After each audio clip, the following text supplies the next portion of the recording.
we're back! Yeah, we are. Everybody, check it out. It's our first Cobra Kai ranking video. We've never ranked anything from Cobra Kai yet. Yeah.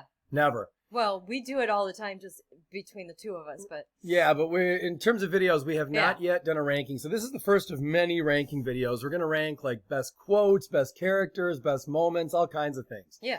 Now, we tend to get a little judgmental on this show. And in recent history, some of the audience have been very pissed off about some of the things we've said. So disclaimer, if you get offended easily, this is not the video for you. Just chill the fuck out. If you have very strong opinions about where things should rank. Yeah. If you're going to get mad that I'm going to put Karate Kid 4 at the bottom of my list, and that so is the Voice of Reason on her own list, then this isn't the place for you, all right? So just come to the comments with an open heart and some nice things to say, all right? You don't need to tell us to fuck off all the time, all right? So, okay. That said, we've each got our list here. We're going to debate our lists. At the bottom of each list, this is no surprise, is a film called The Next Karate Kid featuring Hilary Swank. Voice of Reason, why did you put this at the lowest of the lows on your list? Well, I think it's pretty universally accepted that that's just the worst of the franchise. It's got some redeeming qualities. You know, Hilary Swank is a redeeming quality in that movie, but the movie itself is just really not that well done. I agree. For me, the biggest reason, I could never, ever wrap my head around that whole Alpha Elite group. I can't wrap my head at all. They didn't even try to explain it, why this group of practically rapists were being trained for intense violence right out in front of the school. And it makes no sense. Yeah. I could never figure out, like, it's not even I don't know any high school anywhere, even back in the day, that ever had any squad like that. And then Colonel Dugan makes it even worse, because if they'd had a squad like that led by a student, at least I could come up with some weird rationality in my head. But to have an adult, a colonel... Look, the movie is so strange. So it's not that we hate it, right? We're just happy that the Miyagi, like, would you rather the universe exists without that film, or that the film, are you just glad it's still there? No, I'm glad that it exists in the universe, because it gives some interesting opportunities now for Cobra Kai. But, you know, there's some things that they can also just, like, not revisit from that fourth film. Yeah. Yeah, not good. So that's at the bottom of the list. I'm probably somewhat glad if it's either that movie or not that movie, like no alternate, just either that one or we only had 3 Karate Kid films.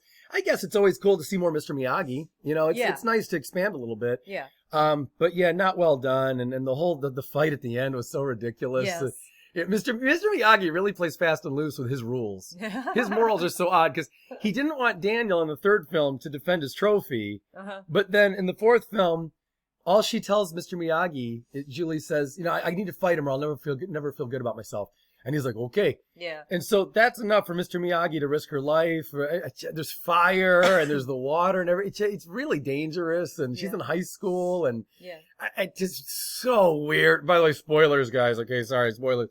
All right, so now here's where we start to differ, though. We disagree. We diverge already on our next ranking. We do. Out of the 8 entries between the 4 films and the 4 seasons, we already have trouble with our number 7 spot. So we're working our way up, obviously, from the bottom to the best. Our number 7 spot, the Voice of Reason here puts Cobra Kai Season 4. Season 4. Yeah. Wow. Now that is interesting. The season that we just ended. Yeah. That we just got is my number, 7 out of 8? Yeah. I mean, it's your least favorite. Just put it in perspective. It's your least favorite of the Cobra Kai shows. Yes. Seasons. Yes. So, and it is your second least favorite out of everything. Of the entire franchise, yes. Yeah. Where, to me, I put Cobra Kai Season 1 here. Oh, no. I know. It's funny because Jeremy on Geeks and Gamers always says Cobra Kai Season 1 is his favorite. Yeah. I think maybe now he might have put 4 above it, actually. So he's the opposite of me. Yeah. He thinks 1 is, like, incredible. Mm-hmm. I don't. To me, I maintain that Cobra Kai Season 1, it's as well done as it could be at the time. But the show is not fleshed out with its full premise until you have, to me, Kreese. And you don't have Kreese in Season 1 until that very last 30 seconds. So to me, until you have Kreese and really even Tori Nichols, I think she's really important to the show. And I'll say Terry Silver. I think you need them for the show to be fully fleshed out. Now, you might say to me, well, aren't you going to say that in season 5 once we get Mike Barnes? Aren't you going to say you need Mike Barnes? Yeah. I don't know if I go that far, but I do think you at least need Kreese. And I think for the story, you need Tori as well. And you know what else? You need Miyagi-Do. You need the biggest character yet. You need Miyagi-Do. And there's no Miyagi-Do till those final seconds either. I see what you're doing here. Yeah, so that's my reasoning to put Cobra Kai season 1 at the bottom of the Cobra Kai shows for me, and at number 7 for me. What was it that disappointed you so much about Cobra Kai 4? Season 4 is just felt very lackluster in comparison to seasons 2 and 3. So it didn't float my boat. It didn't do as much for me emotionally as the first 3 seasons did. I'll tell you quickly and we'll move on, but season 4 I think is incredibly disjointed. I think it's more disjointed than the other 3 seasons. So objectively, in terms of how well done it is, I agree with you in that way. If that's how I was ranking them, I would actually put Cobra Kai season 4 as my least favorite of the 4 seasons. However, it has more fan service than any of the seasons, I think, even more than 3 in a way. Yeah, I mean, 3's got Kumiko and Chosen. It's got a lot, but the fact that we have Terry Silver, look, I'll put it this way. Just because we have Terry Silver at the end doing the double cross against Kreese, and just because Chosen shows up and Daniel says he's not going to honor the deal, those 2 reasons alone, and even the whole thing, in terms of that double cross too, the way that Terry had beaten up Stingray, I didn't see that coming. That was a shock to me. Yeah. Those have so much weight to the whole story that they make up for a lot of the disjointed storytelling and the up and down and all the can we have a talks.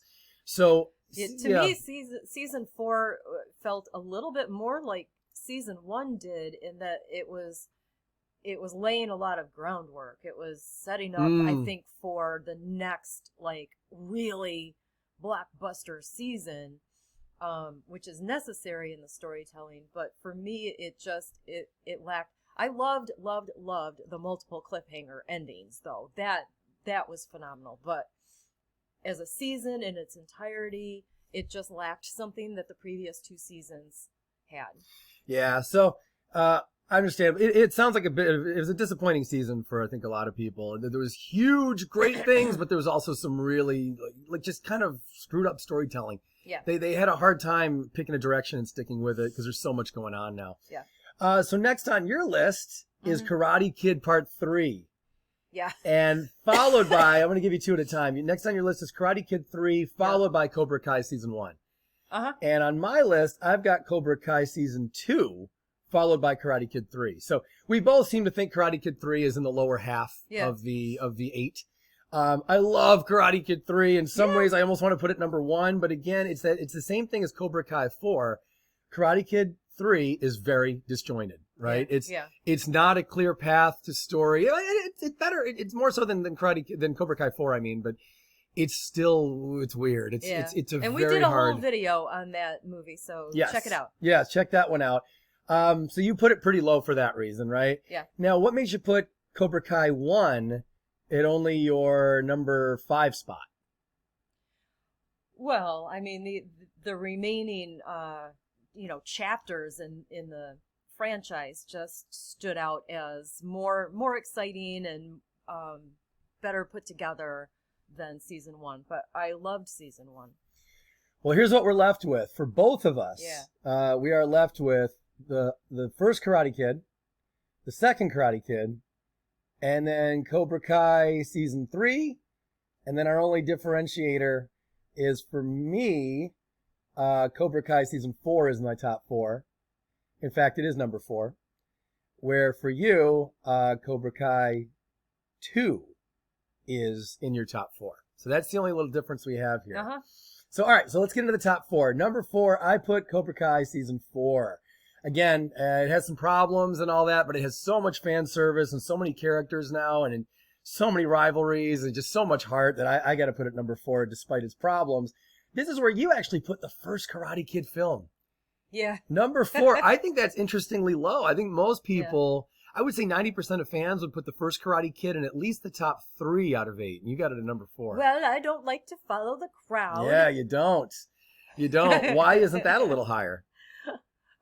Again, just because when I compare it to the other installments, it dropped down a little bit. Gotcha. Clearly, I still love the original Karate Kid movie. All right, you ready to move on to the top 3 then? Yeah. Our top 3 for each of us. Dun, da, da! Yeah, here we go. I like that we make our own sound effects. We Yeah. don't bother editing them in. We don't do like a drum hell roll. No. Who got time for that? Yeah, I know. Like in the Sam LaRusso Psychopath video, we kept doing Well, we could have just you sampled kept that. doing that. I did that. That's true. You never really got involved. But I thought that was fun. All right, so we're in the top 3 now. For me, number 3 spot is Yeah. Karate Kid Part 1. Yeah. So it does rank number 3 for me. I think most people would put it 2 or 3. Yeah. For you, you've already put that one in number 4. So your number 3 spot is Cobra Kai Season 2, much higher than where I put it. And I'll tell you, I love Season 2. I love everything except Karate Kid 4. Or aside from Karate Kid 4, I love everything. That one I guess I kind of like somewhat. But Cobra Kai 2, I think it's interesting. You put it so high. I mean, you put Cobra Kai Season 2 I loved it. above the original Karate Kid. That's interesting to me. It was jaw-dropping, awe-inspiring karate amazingness. And I put it so much lower because I thought it was look, again, I love it, but it's still getting the show going. And there were a lot of times that it really started to get good. And then just like Season 1, they dropped the ball. Every time they run into Kreese, every time, when Daniel runs into Kreese, or then when Daniel confronts Johnny, like we have here in the thumbnail photo, both of those times, and another time too, when Kreese comes by, there's never, it doesn't take off the way it needs to. He shows up and you think, here we go. And then they just have a couple words and walk away. And I feel like, why did we bother then? What's the point of setting up if just going to give us that? Okay. So, but you really enjoy Season 2 a lot. Yeah. Okay. Well, we've only got a couple minutes left. Let's get into our top 2 now. Yeah. Top 2. So once you give away what number 2 is, it's obvious what number 1 is by process of elimination. Right. So we're just going to say what both of them are. For me, number 2 is Cobra Kai Season 3. I love Cobra Kai Season 3. I think it is the absolute greatest. I put Karate Kid 2 in the number 1 spot, Cobra Kai 3 in the number 2 spot. You did the opposite. You put Karate Kid 2 in the number 2 spot. Which I love that film. I love it. And your absolute favorite of everything is Cobra Kai Season 3. Absolutely. Yeah, and I could pretty much go either way with them. So I don't know that I really fully disagree with you. I just, I think at the end of the day, Cobra Kai Season 3 still has some of those things. That, and I hate to complain, but if we're going to nitpick and do the ranking, I have to. Cobra Kai Season 3, as great as it is, the Chosen episode is incredibly weird. I mean, he's mad. He's like, I don't drink. Yeah. It's like, oh, you're more of a friends guy. You know, all those little jokes. Yeah. And then Chosen, like, hates him, but then he likes him. This show is so guilty of leaving a lot on the cutting room floor where I'm just confused. And I'm like, what happened here? How come Chosen... You were very confused by that transformation in Chosen. So odd. Why did he change? Yeah. There wasn't... I thought it was sweet, but... Well, I guess, but then if Chosen was that angry, why was he there in the first place? Yeah. And why was he going to show Daniel around like Kumiko set up? Like she's like, oh, he has changed. Well, clearly not. The guy's mad. It needed more explanation to me, and that hurt the season. If that part had been handled better, this probably would have taken my number 1 spot. Yeah. Also, the fight at the end, it got a little silly. Some of the acting wasn't good, and they didn't do the fight as well as they did in Season 2. The Season 2 fight looks much more real to me. So that was a problem. So what made you put Cobra Kai Season 3 as your absolute number 1 out of the whole franchise? To me, it was the most exciting. It was the most action-packed. It just had the best. It was the best of everything. The best fight scenes, the best endings. Excuse me. And it was just the best polished. It felt like the most polished to me. Yeah. I probably agree with that. I think even despite what I just said, it still is the most polished because the funny thing is, no matter who's handling this franchise, whether it was Mark Kamen, you know, and the director in the initial films, or the Karate Kid 4 people, or the guys we have now, it's always the same. The movies and the shows always have a lot of heart and a lot of great action, but they're also very disjointed. No matter who's handling them, they never quite seem to add up to a perfectly good story. So anyway, I still put Karate Kid number 2 as my absolute favorite, even though that has a lot of problems as well. We're just about out of time. Yeah, it's so tough to rank. I mean, so many of these are just phenomenal. Guys, check us out tomorrow. We'll have another ranking video. And make sure you like, comment, and subscribe if you haven't already.